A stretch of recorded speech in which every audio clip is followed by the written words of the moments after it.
Hello নমস্কার বন্ধুরা, রুদ্র রেফ্রিজারেশনের পক্ষ থেকে আপনাদেরকে জানাই স্বাগতম। সো গাইস, আজকে আমি আরেকটি নতুন ভিডিও নিয়ে হাজির হলাম আপনাদের মাঝে।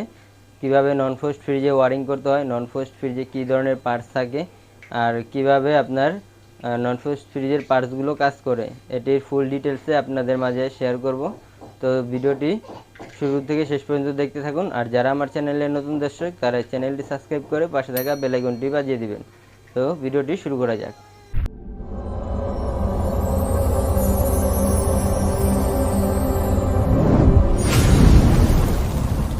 সর্বপ্রথম আমাদের একটি কম্প্রেসার আট করতে হবে।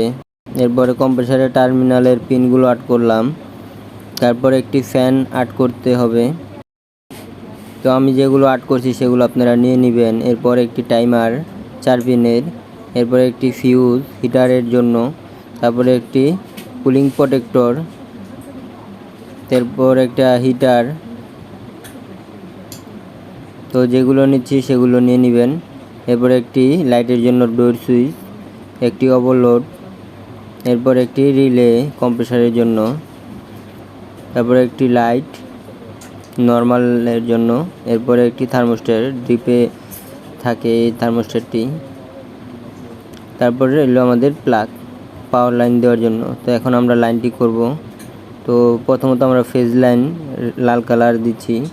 তো প্রথমত আমরা টেনে নিয়ে দিব হলো থার্মোস্ট্যাটে। এখন থার্মোস্ট্যাটে দিলাম।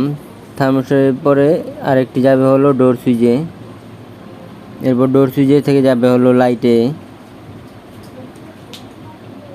এরপর ডোর সুইচের আরেক পিনের থেকে যাবে হলো ফ্যানে। তারপর এখন নিউট্রাল টানবো আমরা। নিউট্রালটি টানার জন্য আমাদের ব্ল্যাক কালার একটি কালি দিয়ে নিছি। তো এটি রিটার্ন ঘুরে এসে এরপর লাইটের মধ্যে যাবে, আর একটি যাবে ফ্যানের মধ্যে। এরপর লাইনটি ঘুরে এসে একটি ফিউজের মধ্যে যাবে, এরপর ফিউজের থেকে হিটারে চলে আসবে।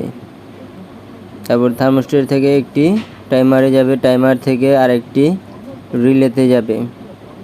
এটা হলো আমাদের কম্প্রেসার অন করার জন্য এই রিলেটি। এরপর আমরা রিলে থেকে কম্প্রেসারের টার্মিনালে কানেকশন করব, রানিং স্টার্টিং। এরপর আমরা টাইমার থেকে আরেকটি কুলিং প্রোটেক্টরে লাইন দিব।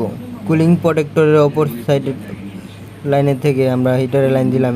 এখন টাইমার থেকে আবার হিটারে লাইন নিলাম। এটা আমরা হিটার থেকে টাইমারে লাইন নিলাম। এখন গ্রাউন্ড লাইন দিয়ে আমরা স্টপ করে দিলাম। তো এই পর্যন্ত আমাদের ভিডিও ছিল।